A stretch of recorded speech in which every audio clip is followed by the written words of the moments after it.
नमस्कार मु सुप्रिया।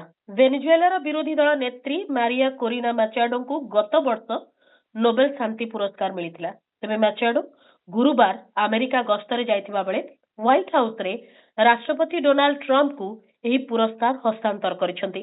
ट्रम्प मध्य एहाकू सादर ग्रहण करबा नोबेल शांति पुरस्कार को निज पाखरे रखिबा बोली कही सारिछंती, जहाकू नै अनेक चर्चा आलोचना विश्व स्तर रे चलीछि। ए संपर्क रे आमे अधिक आलोचना करिबा।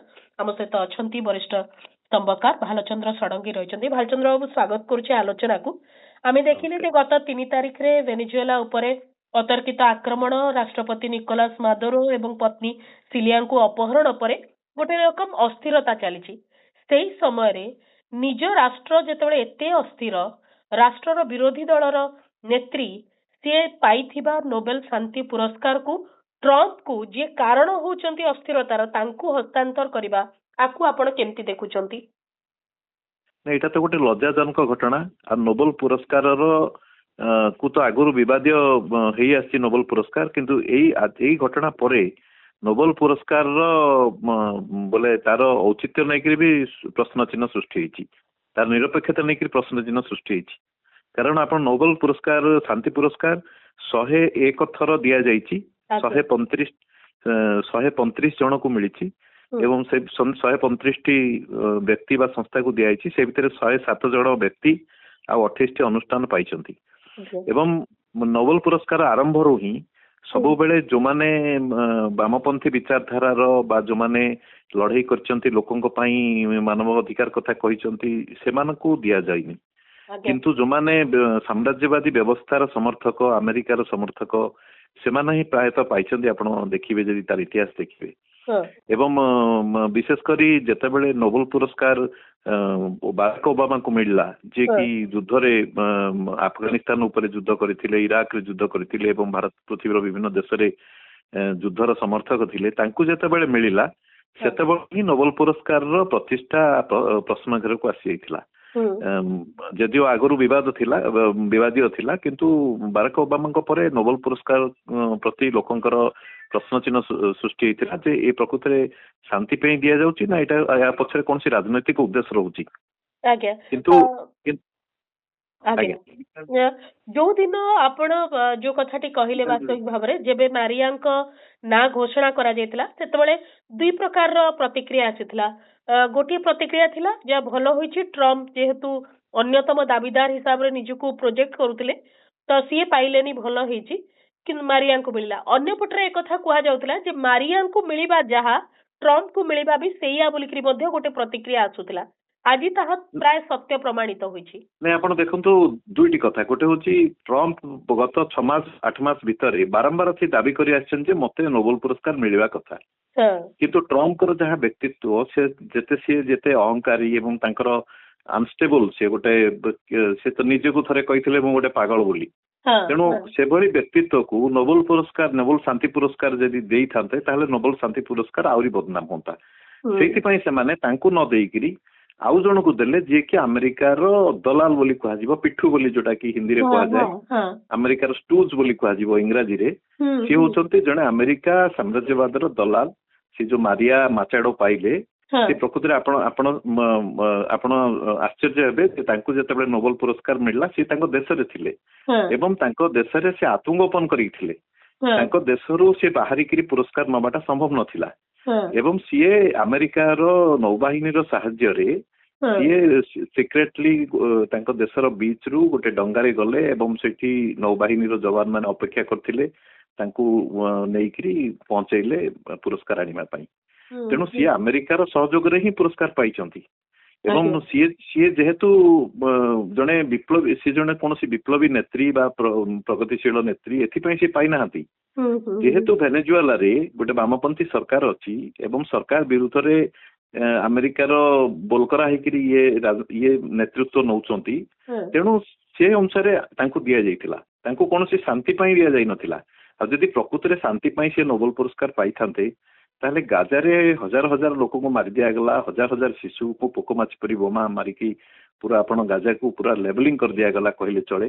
गाजा रो ध्वंस समय रे काई गोटे स्टेटमेंट भी से देई नाहंती। तेणु सीए तांकू जो नोबेल पुरस्कार तार परंपरा अनुसार ଏ ପର୍ଯ୍ୟନ୍ତ ଯିଏ ସାମ୍ରାଜ୍ୟବାଦୀ ଶକ୍ତି ମାନଙ୍କର ପାଶ୍ଚାତ୍ୟ ଦେଶ ମାନଙ୍କର ବୋଲକରା ହେଇକିରି କାମ କରନ୍ତି ଯିଏ ବି ଆପଣ ଆଙ୍ଗ ସାଙ୍ଗ ସୁକିଙ୍କ କଥା କୁହନ୍ତୁ ବା ଯେତେ ଜଣ ଏବେ ଆମେ ମହମ୍ମଦ ୟୁନୁସଙ୍କ କଥା ଦେଖୁଛେ ସିଏ ବି ଆମେରିକାର ବୋଲକରା ବ୍ୟକ୍ତି ଜଣେ ଏବଂ ତାଙ୍କୁ ସେଥିପାଇଁ ତାଙ୍କୁ ଦାୟିତ୍ୱ ଦିଆଯାଇଛି ବାଂଲାଦେଶର ଦାୟିତ୍ୱ ଯେହେତୁ ଆମେରିକାର ସିଏ ଖୋଦ ଖାସ ଲୋକ।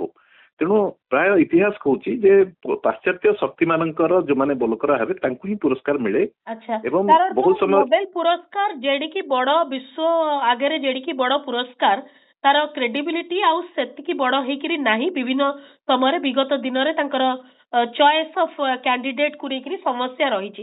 କିନ୍ତୁ ଗୋଟେ କଥା ହଉଛି ଠିକ ଅଛି ଯେ ମହତ୍ୱାକାଂକ୍ଷା ଥାଇପାରେ ମାରିଆଙ୍କର ଯେ ଯେମିତି ବର୍ତ୍ତମାନ କାମଚଳା ରାଷ୍ଟ୍ରପତି ହେଇଛନ୍ତି ତାଙ୍କର ସିଏ କମ ସେ କମ ସେଇଟା ପଦବୀଟା ଚାହୁଁଥିବେ ସେଥିପାଇଁ। କିନ୍ତୁ ଟ୍ରମ୍ପଙ୍କ ଦୃଷ୍ଟିଭଙ୍ଗୀରୁ ଅନ୍ୟ ଜଣଙ୍କର ପୁରସ୍କାରକୁ ନେଇଯିବା ରଖିବା ଆଣିକି ସେ ଦେଲେ ତାକୁ ଗ୍ରହଣ କରିନେବା ଆପଣ କେମିତି ଦେଖୁଛନ୍ତି? ତାର ବିଶ୍ଵ କଣ ଜାଣିବନି ଯେ ଏଇଟା ଟ୍ରମ୍ପଙ୍କର ନୁହେଁ ମାରିଆଙ୍କର ବୋଲି ତଥାପି ସେ ରଖିବା ପାଇଁ ଚାହୁଁଛନ୍ତି? ଆଜ୍ଞା ଏଇଟା ହଉଛି ଗୋଟେ ଲଜ୍ଜାଜନକ ଘଟଣା। ଜଣେ ରାଷ୍ଟ୍ରପତି ଆମେରିକା ପରି ଗୋଟେ ବୃହତ ରାଷ୍ଟ୍ରପତି ଯିଏକି ଏତେ ବ୍ୟାକୁଳ ପୁରସ୍କାର ପାଇବା ପାଇଁ ଏବଂ ସେ ସେଥିପାଇଁ ଯୋଗ୍ୟ ବି ନୁହନ୍ତି। ଆପଣ ଦେଖନ୍ତୁ ଟ୍ରମ୍ପଙ୍କ ସମୟରେ ଏତେ ବଡ ଗାଜାରେ ନରସଂହାର ହେଲା ସେ ତାକୁ ସମର୍ଥନ କଲେ ଅସ୍ତ୍ର ଦେଇଛନ୍ତି ସପୋର୍ଟ କରିଛନ୍ତି କେବେ ବି ନିନ୍ଦା କରିନାହାନ୍ତି। ଏବଂ ଅନ୍ୟପଟେ ଦେଖିବେ ଶାନ୍ତିଦୂତ କହି କହି ପ୍ରାୟ ପ୍ରତ୍ୟେକ ରାଷ୍ଟ୍ରରେ ଅସ୍ଥିରତା ଟାରିଫ ନାଁରେ ଟ୍ରେଡ୍ ନାଁରେ ଅସ୍ଥିରତା ରହିଛି। ସାରା ବିଶ୍ୱରେ ଯଦି ପ୍ରକୃତରେ ଆଜି ଅସ୍ଥିରତା ଅଶାନ୍ତି ସୃଷ୍ଟି ହେଇଛି ତାହେଲେ ଟ୍ରମ୍ପ ଲାଗି। ଆଜି ଇରାନରେ ଯୋଉ ଅର୍ଥନୈତିକ ପରିସ୍ଥିତି ଖରାପ ହୋଇଛି ତାର କାରଣ ହଉଛି ଟ୍ରମ୍ପଙ୍କର ଯୋଉଟା କି ସାଂସନ ଲାଗିବା ଯୋଗୁଁ। ତେଣୁ ସାରା ଦେଶ ସାରା ପୃଥିବୀକୁ ସାଂସନ ଆଉ ଟାରିଫ ନାଁରେ ଯିଏ ଲୋକଙ୍କୁ ବରବାଦ କରିଛନ୍ତି ଅର୍ଥନୀତିକୁ ବରବାଦ କରୁଛନ୍ତି ସେଇ ଛୋଟ ଛୋଟ ଦେଶ ମାନଙ୍କୁ ଧମକଉଛନ୍ତି। ଗୋଟେ ସ୍ୱାଧୀନ ସାର୍ବଭୌମ ଦେଶରେ ନିଜର ମିଲିଟାରୀ ପଠେଇକିରି ସେଇଠାର ଯିଏ ନିର୍ବାଚିତ ରାଷ୍ଟ୍ରପତି ଏବଂ ତାଙ୍କ ପତ୍ନୀକୁ ରାତି ଅଧିଆ ଉଠେଇକିରି ଆଣିପାରୁଛନ୍ତି ଏବଂ ଖୋଲାଖୋଲି ଭାବେ କହୁଛନ୍ତି ଯେ ସେ ଦେଶର ତେଲକୁ ମୁଁ ବ୍ୟବହାର କରିବି ଏବଂ ଖୋଲାଖୋଲି କହୁଛନ୍ତି ଯେ ମୁଁ ସେ ଦେଶର ଆକ୍ଟିଂ ରାଷ୍ଟ୍ରପତି ବୋଲି। ତେଣୁ ଏଭଳି ଜଣେ ବ୍ୟକ୍ତିତ୍ୱ ସିଏ ତାଙ୍କଠୁ ଏ କଥା ଆଶା କରାଯିବ ସ୍ୱାଭାବିକ ଯେ ସିଏ ଯାହା ବି କରିପାରିବେ। ସେ ଭାବୁଛନ୍ତି ମୁଁ ପୃଥିବୀର ମାଲିକ ବୋଲି ଏବଂ ସେ ଦେଶରେ ବି ଲୋକମାନେ ପସନ୍ଦ କରୁନାହାନ୍ତି। ଭେନେଜୁଏଲା ଆକ୍ରମଣ ସମୟରେ ବି ଯୋଉ ପ୍ରକାର ବିରୋଧ ହେଲା ଆପଣ ଦେଖିଥିବେ ଆମେରିକାର ସବୁ ସହରରେ ବିରୋଧ ହେଇଛି ଏବଂ ଆମେରିକାରେ ତାଙ୍କ ପାର୍ଟିର ବି ଖୋଦ ରିପବ୍ଲିକାନ ପାର୍ଟିର ବି ଲୋକ ବି ବିରୋଧ କରିକି ଷ୍ଟେଟମେଣ୍ଟ ଦେଇଛନ୍ତି। ତେଣୁ ସେଭଳି ଏକ ବ୍ୟକ୍ତିତ୍ୱ ଯିଏକି ବାରମ୍ବାର ଗୋଟେ ପୁରସ୍କାର ପାଇବା ପାଇଁ ନିଜେ ଦାବି କରିବା ଏଇଟା ତାଙ୍କ ବ୍ୟକ୍ତିତ୍ୱକୁ ଦର୍ଶାଉଛି ଯେ ସିଏ କେତେ ଅହଙ୍କାରୀ ଆଉ କେତେ ବ୍ୟାକୁଳ। ଆଗାମୀ ସମୟରେ କେହି ବି XYZ ନୋବେଲ ଶାନ୍ତି ପୁରସ୍କାର ପାଇଯାଇ ପାରନ୍ତି।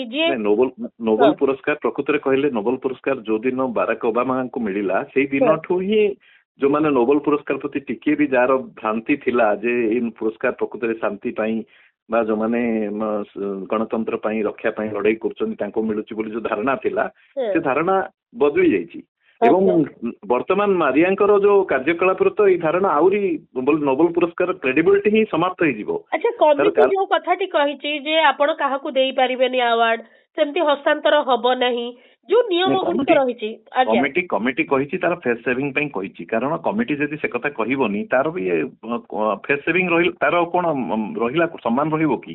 ତେଣୁ ସେମାନେ କହିଛନ୍ତି ଏଇଟା କୌଣସି ପିଜା କି ବର୍ଗର ନୁହେଁ ଯେ ଜଣେ ଜଣଙ୍କୁ ଦେଇଦବ ବୋଲି ଏବଂ ଆମେ ତାକୁ ରିଭ୍ୟୁ କରିବୁ ବୋଲି କହିଛନ୍ତି। କିନ୍ତୁ ସେମାନଙ୍କର ଯୋଉ ବାଛିଛନ୍ତି ଯୋଉ ବ୍ୟକ୍ତିକୁ ସେ ବ୍ୟକ୍ତି ଶାନ୍ତିର ଦୂତ ନୁହେଁ। ସିଏ ହଉଛି ଜଣେ ସାମ୍ରାଜ୍ୟବାଦର ଦଲାଲ ଆମେରିକାର ଦଲାଲ ଏବଂ ତାଙ୍କୁ ଆମେରିକା ସହଯୋଗ କରୁଛି ସେ ଦେଶର ନିର୍ବାଚିତ ସରକାରକୁ ଭାଙ୍ଗିବା ପାଇଁ।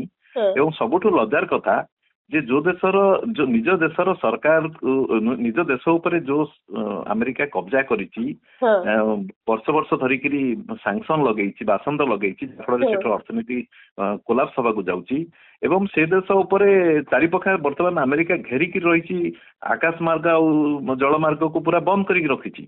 ସେଭଳି ଏକ ସାମ୍ରାଜ୍ୟବାଦୀ ଶକ୍ତି ଯିଏକି ଦେଶକୁ ପରାଧୀନ କରୁଛି ଦେଶଦ୍ରୋହୀ ବୋଲିକିରି କୁହାଯାଇ ପାରିବ ବର୍ତ୍ତମାନ ଯୋଉ ନିଶ୍ଚୟ ବର୍ତ୍ତମାନ ଯଦି କ୍ଲାସିକାଲ ଟାଇମରେ ଯଦି ଦେଶଦ୍ରୋହ କଥା କହିବେ ତାହେଲେ ମାରିଆ ହଉଛନ୍ତି ଜଣେ ଦେଶଦ୍ରୋହୀ ଭେନେଜୁଏଲା ପାଇଁ ଏବଂ ଭେନେଜୁଏଲାକୁ ଯିଏ ଦଖଲ କରୁଛି ଯିଏକି ଭେନେଜୁଏଲା ଗୋଟେ ଶାସକ ବିରୋଧରେ ଯୋଉମାନେ ଜନତା ନାଗରିକ ଯୋଉମାନେ ସେମାନେ विद्रोह करिपारंती तांको गादीच्युत करिपारंती किंतु अन्य जणे पर राष्ट्ररू आसिकिरी पूरा जेतेबेले ता उपरे हाबी हे जाउछन सेतेबेले देशर प्रत्येक नागरिकंकर स्टैंड एक हवा दरकार जहा मारिया पूरा खिलाफ करिसंती एठी।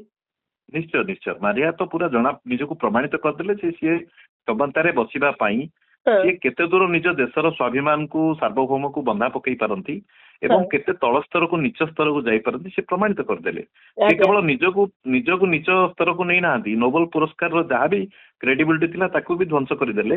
एवं सबठु बड़ कथा होची जे अमेरिका परी एते बड़ देशर राष्ट्रपति से गोटे पुरस्कार को जेमिति जने पाइथिबा पुरस्कार को हाथै की ताकू गोटे डिस्प्ले करचंदी सोशल मीडिया रे जे मते मते नोबेल पुरस्कार बोले बहुत तांकर समर्थक माने कहउछन जे नोबेल पुरस्कार सीधा न मिलले मध्य परोक्षरे ट्रम्प ही पाइले। एटा होची गोटे बहुत लज्जाजनक कथा। सीधा सड़क गोटे पुरस्कार पई लॉबी कले खोला खोली भाबरे किछि मास धर के लॉबी कले पाइलेनी तापर परोक्षरे तांको पाखो केनते आसीबो ये भी जो दाबी करूथिले भारत पाकिस्तान रो मध्यस्थता मु करिछि पृथ्वी रो 8टी जगह रे मु युद्ध बम करे दीची एटा भूल प्रमाणित होला। से केबे भी साम्राज्य से भी केबे भी शांतिर दूत नहंती। और इमिति देखिले अमेरिका रो इतिहास होची युद्ध करिबा एवं अन्य राज्य को अन्य देश को दखल करिबा और अन्य देशर संपत्ति को लूट करिबा पई भय देखेबा डरेबा सैंक्शन जारी करिबा एटा होची अमेरिका रो गत पूरा आरंभ रो ए पर्यंत इतिहास। सही इतिहास सही अमेरिका शासन व्यवस्था मुख्य होचंती ट्रम्प। तेणु अमेरिकार राष्ट्रपति केबे भी कोठी युद्ध बंद करी नाहांती कि कोठी भी शांति पे उद्यम करी नाहांती। से केवल अन्य देश को डरैछन जदि मनकर सेया करिथांते सारा पृथ्वी आज 800 रु ऊर्ध्व अमेरिकार सामरिक घाटी नथांता। एकमात्र देश जार एते संख्या रे सामरिक घाटी अछि से माने कोनोसी शांति पई से घाटी करी नाहांती। ସେମାନେ ସାରା ପୃଥିବୀକୁ ତାଙ୍କର ଅକ୍ତିଆରରେ ରଖିବା ପାଇଁ ଆଧିପତ୍ୟ ବିସ୍ତାର କରିବା ପାଇଁ ଏବଂ ସାରା ପୃଥିବୀର ପ୍ରାକୃତିକ ସମ୍ପଦ ଆଉ ବଜାର ଆଉ ଟ୍ରେଡ୍ ରୁଟ୍ ଏକୁ କବ୍ଜା କରିବା ପାଇଁ ଏସବୁ ସୈନ୍ୟ ମୁତୟନ ହେଇଛନ୍ତି। ଏବଂ ଏଇଟା ହଉଛି ସେଇ ଦେଶର ରାଷ୍ଟ୍ରପତି କୁ ନୋବେଲ ପୁରସ୍କାର ଦିଆଯିବା ବା ଦବା ପାଇଁ ଚିନ୍ତା କରିବା ହଉଛି ଶାନ୍ତି ଶାନ୍ତି ଶବ୍ଦର ଅପମାନ। ଆପଣ ସେତେବେଳେ ବି ଦେଖିଥିବେ ଯେ ପାକିସ୍ତାନ ପକ୍ଷରୁ ବି କୁହାଗଲା ଆମକୁ ନୋବେଲ ଶାନ୍ତି ପୁରସ୍କାର ମିଳିବା ଦରକାର ବୋଲିକିରି ଏମିତି କି ତାଙ୍କ ମନ ଖୁସି କରିବା ପାଇଁ ମଝିରେ ଆପଣ ଦେଖିଥିବେ ଯେ ଫିଫା ପିସ୍ ଆୱାର୍ଡ ବି ତାଙ୍କୁ ଦିଆଗଲା। नहीं मझे तो पाकिस्तान रो प्रधानमंत्री जो भली ट्रम्प को सामने तांको प्रशंसा कले जे से नोबेल पुरस्कार पाइबा दरकार बोली से तो बहुत लज्जाजनक। से गोटे देश एते तल स्तर को तार प्रधानमंत्री जिबे जे ट्रम्प परि व्यक्तित्व को खुशी करिवा पई तोषामदी करिवा पई जे तांको नोबेल पुरस्कार मिलिबो से कोड शांति आनिचंदी सारा पृथ्वी रे से तो अमेरिका रे भी शांति ये करि पार नांती। अमेरिका रे भी तांको बहुत विरोध होउची आ सारा पृथ्वी रे शांति रक्षा कले बोली जो सी निजे तापर द्वितीय रे जे पुरस्कार पाइबो से निजे केमते दाबी करबो जे मु ए पुरस्कार पाइबी बोली ताकू जदी अन्य माने जदी भाबिबे जे ये योग्य लोक देबे अलगा कथा किंतु जे दाबी करूचंती एथु जणा पडुची स्पष्ट जणा पडुची तांकर पुरस्कार प्रति कोन रहितबा से जण बहुत अहंकारी व्यक्ति। पुरस्कार रे ए परिस्थिति आमे माने राज्य स्तर रे देखुचु देश स्तर रे देखुचु एबे विश्व स्तर रे बड़ पुरस्कार क्षेत्र रे भी समान परिस्थिति रहिची जे पुरस्कार पाई मध्ये बराबर लॉबी होची ता पछरे भी पॉलिटिक्स रहउची ता पछरे भी कूटनीति रहउची रणनीति रहउची। मु आ गोटे प्रसंग आपनठु जानिबी अति संक्षेप रे जो तोसामद कथा आपण पाकिस्तान परिप्रेक्षी कहते एठी नोबेल पुरस्कार निजे पाइथिबा पुरस्कार को हस्तांतर करदवा मध्ये गोटे तोसामदियार चरम परिस्थिति बोली कुहा जाय परिबो। ता पछरे बहुत बड़ आशा तांकर अछि से आशा पूर्ण होला भलिया परिस्थिति अछि। नहीं देखो सी तो प्रथम कथा होची जे जते बेले वेनेजुएला ऊपर अमेरिका जो 3 तारिख रे जोटा से माने राष्ट्रपति को उठे के आनले राष्ट्रपति और तांको पत्नी को ता परे जते बेले ट्रम्प को पचारि चंती जे मारिया को दायित्व दिया जीवो कि सेता बेले से मना करिसंती एवं बहुत लोग भाबुथले जे जेतु से नोबेल पुरस्कार रे तांकर कॉम्पिटिटर थिले तेनु होय तो तांको से पसंद करूनांती किंतु सत कथा हला मारिया पॉपुलर लीडर नुहंती विरोधी दल मानकर भी सेठरो जे माने विरोधी राजनीतिक दल शक्ति माने अछंती तांकर भी से लीडर नुहंती। अच्छा सी जने बाहरे प्रचारित बा अमेरिका बा पाश्चात्य देश माने तांको प्रमोट करथुले किंतु से एक्चुअल लीडर नुहंती। तेणु से देश रे भी दाबी होनी जे तांको कोनोसी दायित्व दबा पई ତେଣୁ ଆଚ୍ଛା। ଆମେରିକା ଭଲ ରୂପେ ଜାଣିଛି ଯେ ଆଙ୍କୁ ଦେଇକି କୌଣସି ତାଙ୍କର ଯୋଉ ଉଦ୍ଦେଶ୍ୟ ସାଧନ ହବନି। ତେଣୁ ଆଚ୍ଛା। ଆମେରିକା ରାଷ୍ଟ୍ରପତି ପ୍ରଥମରୁ ମନା କରିଛନ୍ତି। ହୁଁ। କିନ୍ତୁ ଯେହେତୁ ଇଏ ବ୍ୟାକୁଳ କ୍ଷମତାକୁ ଯିବା ପାଇଁ ହଁ। ଏବଂ ସିଏ ନିଜକୁ ଆତ୍ମସମର୍ପଣ କରିଦେଲେ, ପୁରସ୍କାରଟା ଦବାର ଅର୍ଥ ହଉଛି ମୁଁ ତମ ପାଖରେ ମୋର ସମସ୍ତ ସମ୍ମାନକୁ ତମ ପାଦ ତଳେ ମୁଁ ରଖୁଛି, ତମେ ମତେ ଆଜ୍ଞା। କ୍ଷମତା ଦିଅ। ହଁ, ଆଠୁ ବଡ ତୋଷାମତ କହିବାନି, ଏଟାକୁ ଦଲାଲି କହିବା।